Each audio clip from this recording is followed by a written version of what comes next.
So we're gonna play another 15-10 game. We just got a match against Yusen, 1954, Taiwan. Um, let's just copy him. See what it does.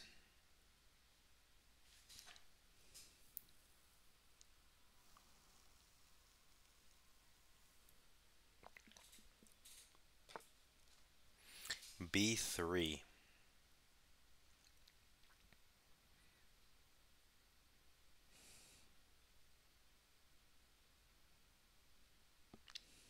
Um, I'll match his fianchetto.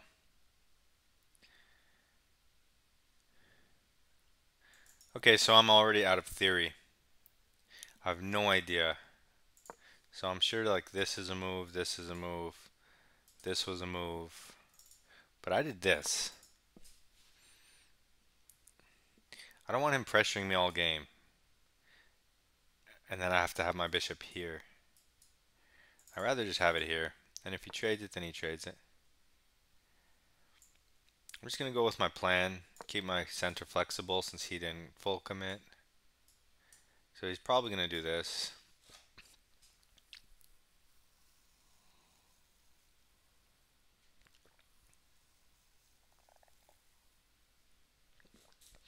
Chess.com calls it the quiet system. So quiet.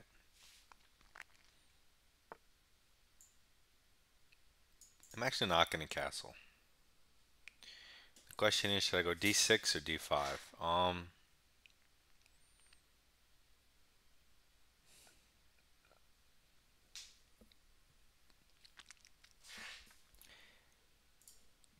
Let me castle. Delay that decision.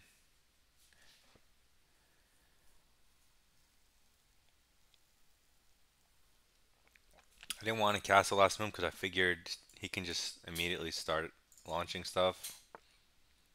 But I don't know about that. Okay, so I should put a pawn in the center.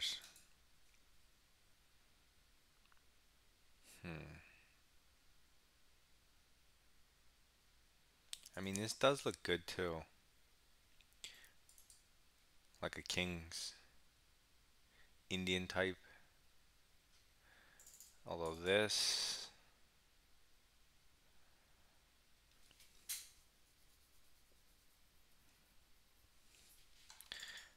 Huh. What kind of pawns do I want?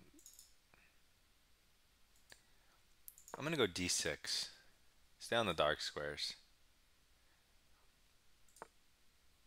He does go d4.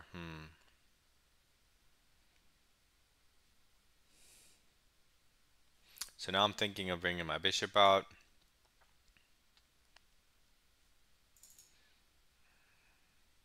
Could also bring my knight out. This blocks his bishop for a second.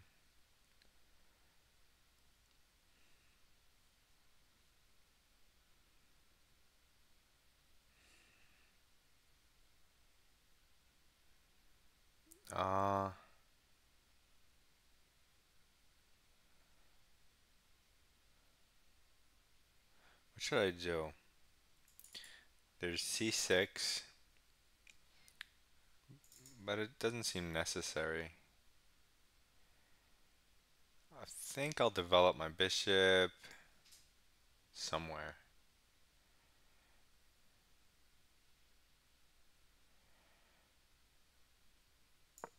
Let's put it here.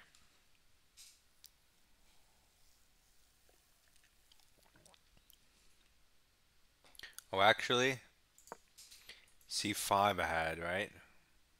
Oh no, I didn't because the knight's blocking it. Okay.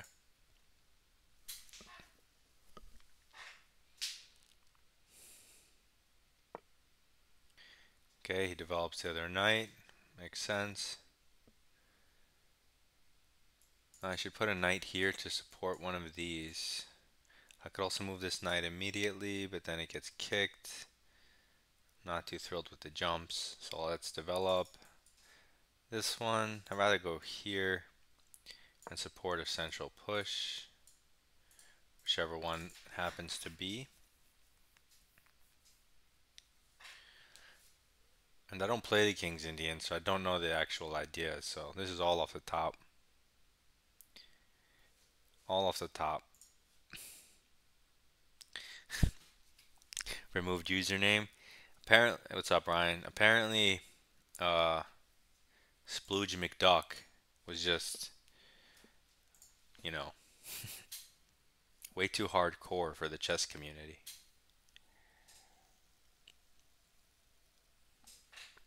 Apparently, some people just couldn't handle it. Their lives are shaken to the core. So I just had to remove, they had to remove my username and give me this. And I can't even change it, so I'm stuck with this.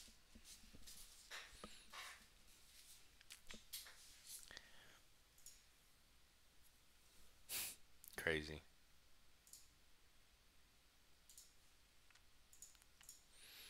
This is crazy.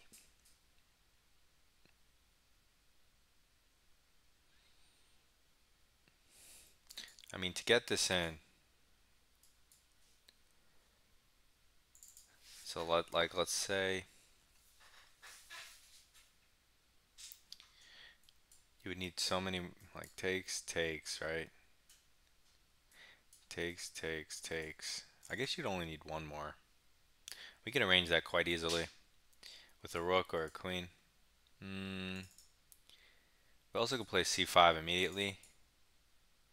He doesn't even have d5. But then I can't ever play e5, so if I go this way, then I'm playing on the queen side. Alternatively, I throw a rook here, launch this up the board, takes, well, takes, then he takes, then I launch it. Then if he takes, then I'll take, and then if he takes, then I'll take. And then if he takes, then I'll take, and I'll just have a pawn in the center.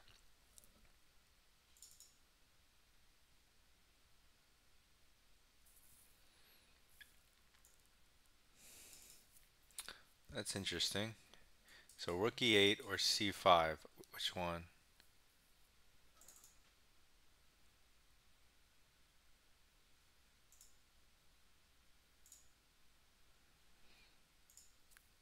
Which move?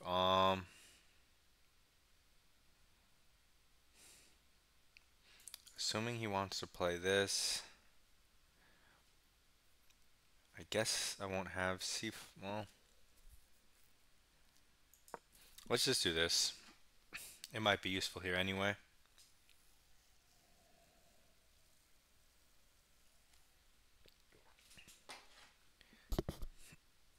Because he can't even stop this. So I guess I could play it next even. Although there would be no point after doing this. I might as well do e5.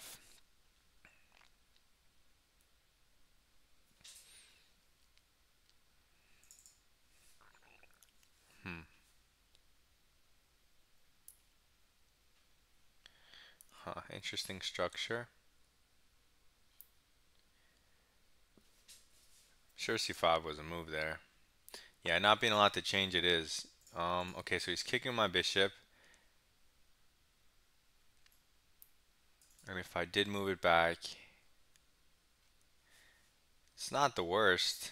Although if he kicks it again, then I really don't have any nice squares. So let me just get it off the board. Create some space for my pieces.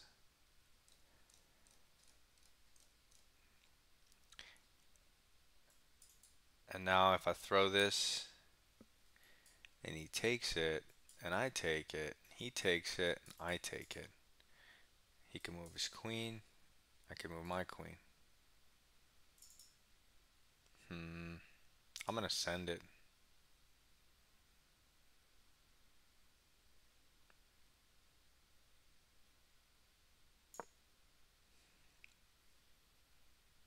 I'm gonna send it. I mean, it would be nice to get it having c6 and queen c7 first, but because that takes two more moves, I'm just gonna do this.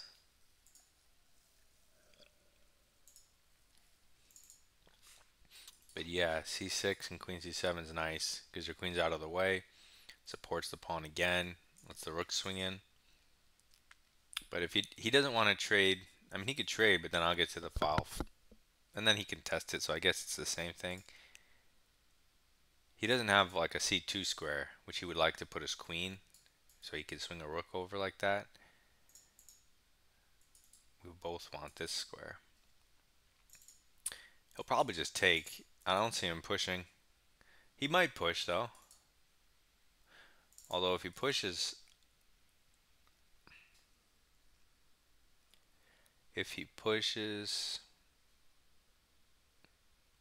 maybe I can push past. And after he plants his knight,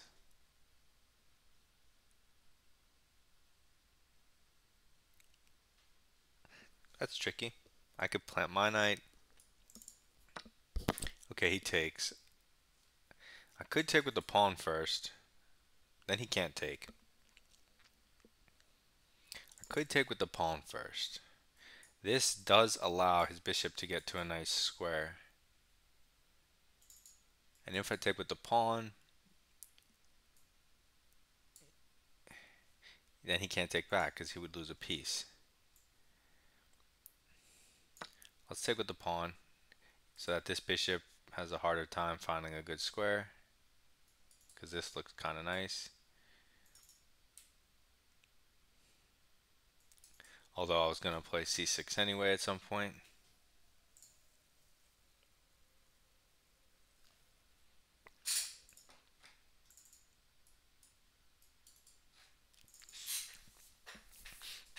I think with the center closed in regular King's Indian when they push, then you go for f5, but in these open positions, if my pawn was on f5 right now, I would not be happy with this diagonal open.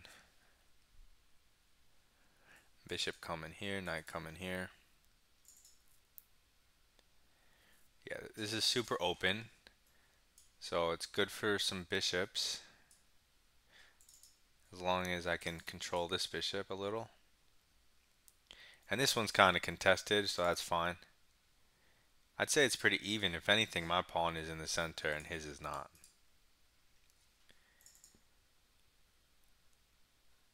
So it's definitely an even game.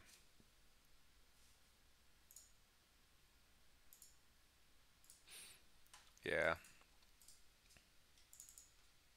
See, that's the thing. I'm out of theory on move 1.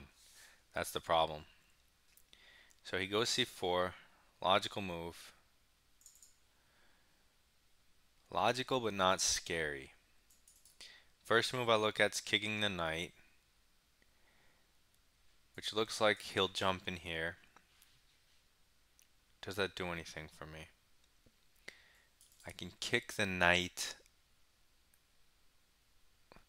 but that takes away the square for my pieces.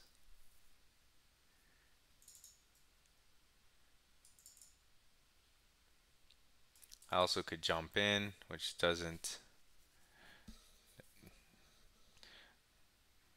I don't know what that does, actually. I can't tell if that's good or bad.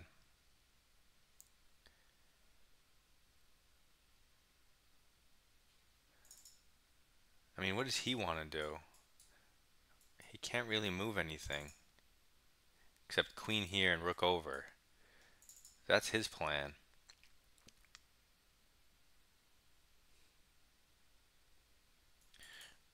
Here, queen here. It's hitting my knight. I could f5, but I don't really see what my knight's doing there. So what else? Again, I could push, and if he retreats or goes anywhere, I could chuck the other knight in. And if he goes here and here, then if I kick it, he doesn't really have good squares. And if he goes here, it's kind of trapped almost. I might go for that. I'm going to go for that. When you can kick a knight, you need to calculate it. Sometimes it's just good. It does give his knight a square, but I can take that square away. And it also takes away the squares from the bishop, which now has no real good squares. And it creates another space for my knight. That looks kind of annoying. And it makes my bishop strong again.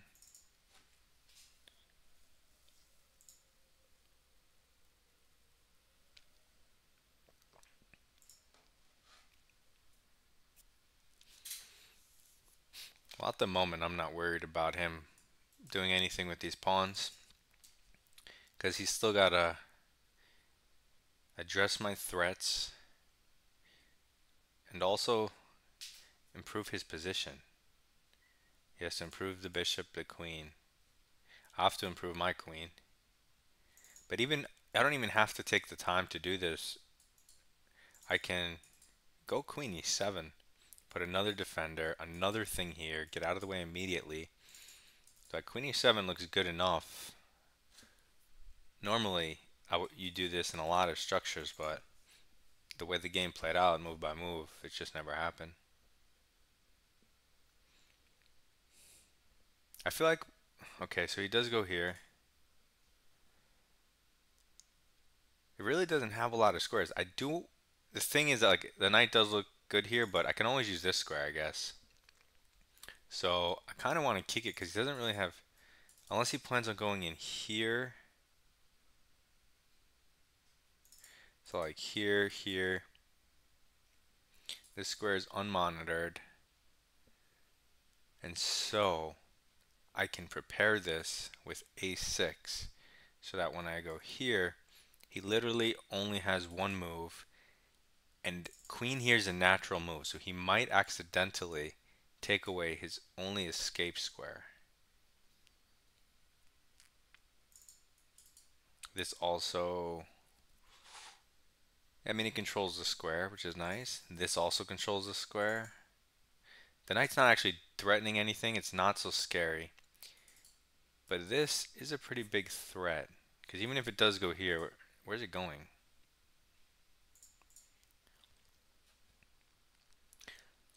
Other candidate moves. Knight somewhere, but it's no threats. Queen here. I'm gonna go here. It just seems, it is a trap, but I feel like it's still worth it. Like it's not just a trick, because he has to respond, and so it's a threat. Basically, it's really a threat, not a trap. It's both, because he has to waste time. So it's not like I'm doing this and hoping. Because I mean, if he blunders, fine, but if he doesn't blunder, he still has to address it, and then I'll get my move back.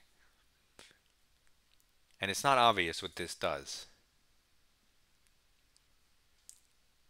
And so the natural move loses a piece, I think.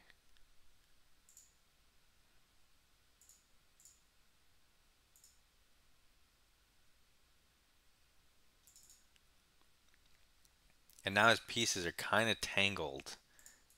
The knight looks good, but after c5, I'm not sure how he's going to develop. And once my pawn is on c5, then I get in a queen c7 for free.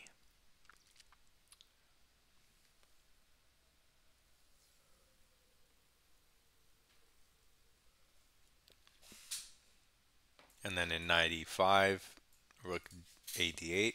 And then I like my position. If I get these moves in, I mean, I like my position now. I think I'm better slightly.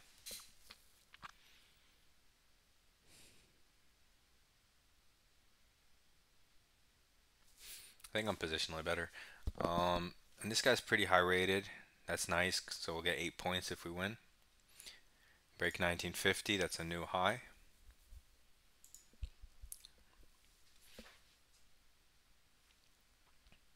I hate playing like 1700s because you still have to try so hard to win. But you get like 4 points or something. And they take like 12. It's crazy. I got him thinking, which is nice. Because I spent a lot of time on my move. Luckily, he's even lower than me. That's nice. That's huge. I'm kind of playing just based on principles that I know and other positions I've seen. A6 was just a bit of my own cleverness. Doubt it was necessary. I'm sure there are other perfectly good moves.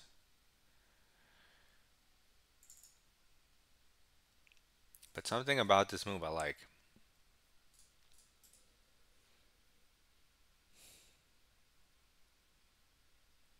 And I feel like in every opening ever, period, for black, A6 is like super useful move. It just is. Something about controlling B5 is game changing. Later, Ryan. Thanks for stopping by.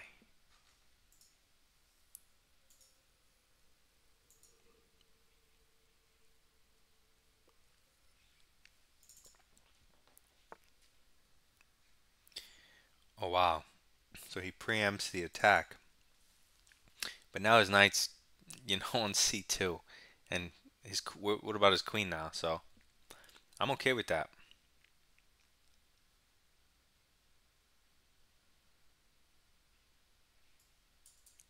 I either want to jump my knight in here. Is he just trying to go this way? And then when I go here, jump in? I guess if he goes here, I can just stop it, right?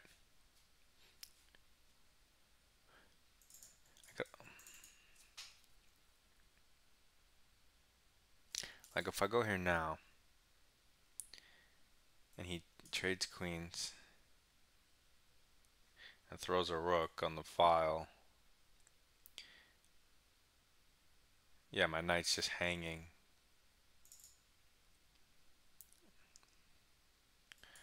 I think if I move my queen over, that also stops the knight. And if he does this with the bishop, then I could slam down c5. Maybe I slam down c5 anyway.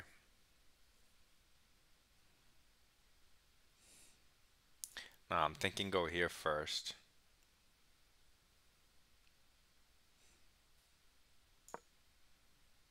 Because he can't put the knight here anyway. And c5 will come either way if he does this. So I like this move. Preparing this. And then my position looks quite harmonious.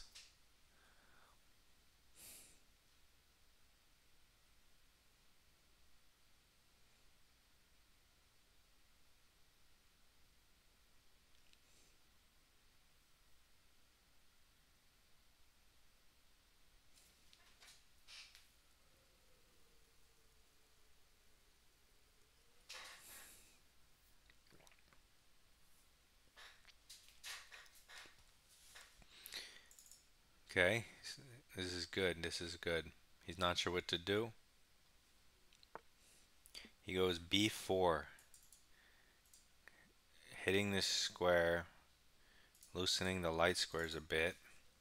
His queen is still looking dodgy. I guess now he wants to plant the knight, and on this he can take, but that looks also kind of dodgy. I think I should just definitely send this, because if he goes here, that pawn hangs. If he goes here, I go back. He moves the bishop somewhere.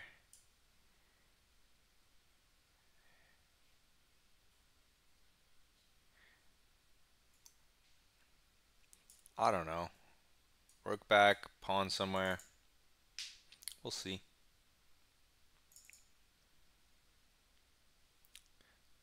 So now my position is very harmonious. Harmonious. I go to school in the phony bus.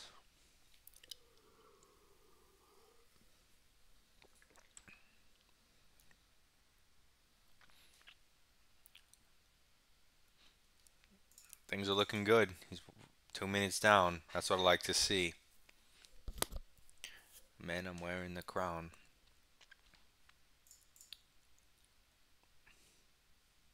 Okay. Kind of happy with how I handled the ready opening. Glad it didn't turn into the light squared fiend shadow versions. I hate those.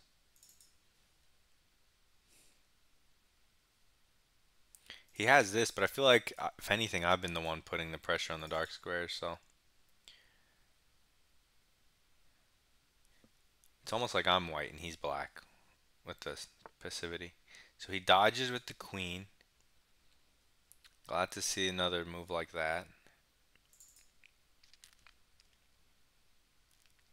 I could throw it in. That looks about right. I can't increase the activity of this. No need to trade immediately. C5 rings a bell. And on take takes, that's nice. And C5 push. If I take, it opens up his bishop. If I push and he pushes, that opens up his bishop. So let's not C5. Let's just increase our pieces.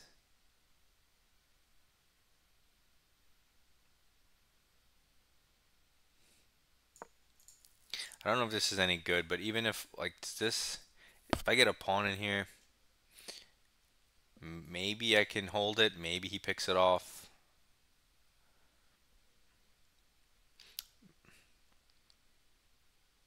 It's a strong pawn. I would sack it for 2 pawns. He gives up his bishop to take my strong knight, so I can't hop in. But now when I take, I have the bishop, and he has a light square bishop.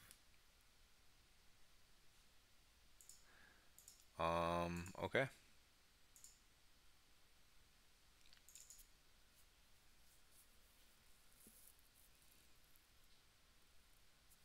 But he's only got 3 minutes.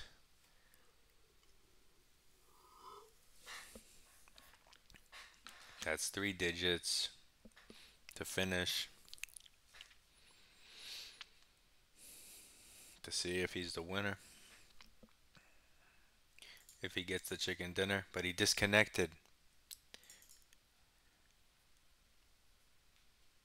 He's gonna auto resign if he's so inclined. But for me, that's just fine. It eases my mind, allows me to rhyme, gives me some time. Mr. Yusen, thank you.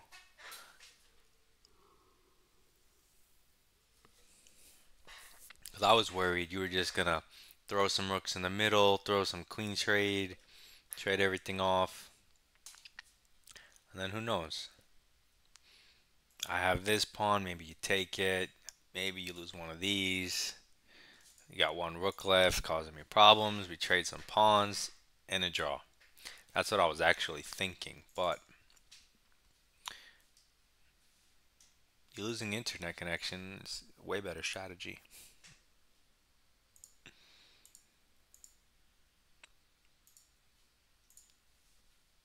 It's strategy. It had to be. Come on, 30 seconds, let's go. Who's calling me from +261? What country is that? Oh, it's this guy. It's probably this guy from Taiwan.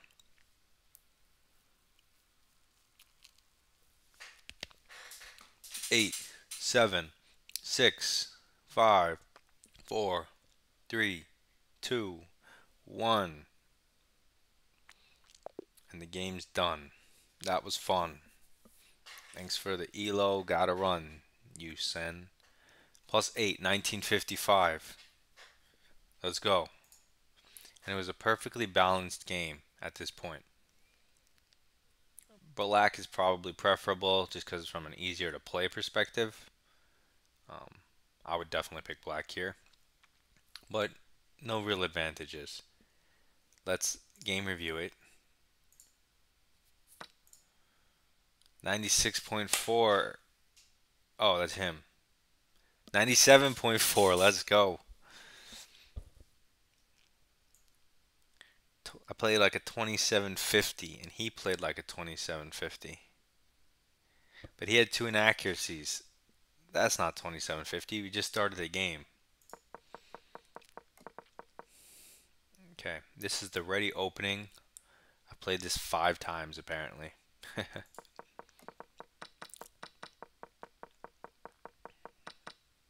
Okay, I don't actually have to go over any of my moves. That's awesome. Move by move. So this is the Nimzo Larsen, and I don't know anything about it, any theory. I don't know any color ideas. I don't know how to counter this. I figured like the old me would just go d5, c5, and just get like a nice strong center, regular development. But I wanted to try, because when you go d5, you kind of let him have the dark square with the knight and the bishop. Yes, you have your center, but it's light squares. So I wanted to see what would happen if I did like a King's Indian dark square strategy. And I don't know anything about the King's Indian. I know you play d6, obviously, and then go for one of these. So I said, let's give it a try. I started with this just to contest it. Because fianchetto bishops are annoying that are aiming at your king. They're annoying and they're aiming the other way too. So I just stayed flexible. Yeah. So obviously all the moves are fine here. c5, d5, d6. So I played the King's Indian style. And you could go for c5 immediately. Which is fine. You could trade queens if you want. I decided to develop my bishop. There's no need to develop it immediately, but I'd rather get all my pieces out. I'd rather mobilize, you know? So, and also bishop f5 was interesting too, but this is fine. But when I played this in my head, I was only going to play it if I was comfortable trading for the knight. I wasn't about to go back, you know, once he chases it. So I only played this with the thought, you know what, I got some pawns here, protecting light. I'll trade this, which actually controls dark. Yes, he'll replace it, but I'll have room for my pieces. Light squares aren't blocked for my bishop anymore. And then I could control dark squares with some others. I don't know. So I did this. It looks pretty standard. So here I was saying, okay, so rook e8 is a move. h6 they like, which I don't like. Bishop f5, completely waste of a tempo, not necessary. c5 is a move. Like, why did it take so long to evaluate it? But yeah, whatever. c5 is a move. Rook e8's a move. He hits my bishop. Trading's actually best because bishop doesn't really have squares. He takes. And yeah, you see this was a great diagonal for his bishop. I would have had to play c6. Boom, a strike in the center. Boom, take with the pawn. Taking with the knight's fine, but that offers some trades. It offers some queen trades, piece trades. I thought it would be a little more play for the winish if I take with the pawn. More complications. c4 is best, gaining some space in the center. So moves here, boom, they like my e4, they like my queen e7, and they like the a5. All reasonable. I would prioritize development, which is the queen move, or anti-development of him, which would be this. Yes, he gets the square, but his knight is doing well here. It's controlling nice squares. So now they're like the queen e7 move, the knight e5 move. Those are the moves I looked at. Okay, a6 is excellent. Nice. He moves the knight back, which was weird. So again, they like knight e5, queen e7, the moves I looked at. They also like this. That's such a computer move and it's ridiculous. Not only does it lose a pawn, ruin your pawn structure, not to mention you then lose that pawn and give him the trade of bishops. And it's like, why would you do that? And how is black even a little better there? But no, absolutely not. Queen e7. Rook over. These are obvious, pretty obvious moves. 95, obvious move. He takes, only move, and I win. In a completely even position. I thought he might do this, right? Um, let's see. This knight's kind of stuck. Doesn't really have anywhere to go. And now that I kind of want to open the bishop on this, but maybe even like queen back. Oh, okay, they like it. But I was thinking queen back because I do want to trade, but after the queen takes, I want to be able to immediately put a rook here, which the queen supports, and it gets out of the bishop's way. So yeah, that's a good move. What else do I like? H5, knight d7. Got to improve this knight somehow. Maybe here, maybe c5. I don't know. But I like queen e7. That makes a lot of sense. And if he just goes rook over, take here. No, the queen wants to go the other way, so the rook can get here. And then you're kind of chilling. Probably improve the knight something. And it's even, yeah. Looks like an even game. Let me flip it around. It's funny because I have this pawn. What's the game? Yeah, it's like this. I have this pawn. So it looks like I got space, but he has these pawns. And so from his view, it looks like he has space. But when I flip the board, it looks like I have space. It's funny. I mean, from his perspective, it's not too bad. You put a knight here, you gather your forces, you consolidate. Looks pretty good in this general direction. For black, it looks like you're playing along here. Maybe F file, but probably D file. Huh. It looks so different from my side. From black, it looks good for black. From white, it doesn't look good for white. It still looks good for black, but it doesn't look so bad for white. And it is completely even, so it makes sense. It makes sense. Alright, I'm going to enjoy this guy's free low.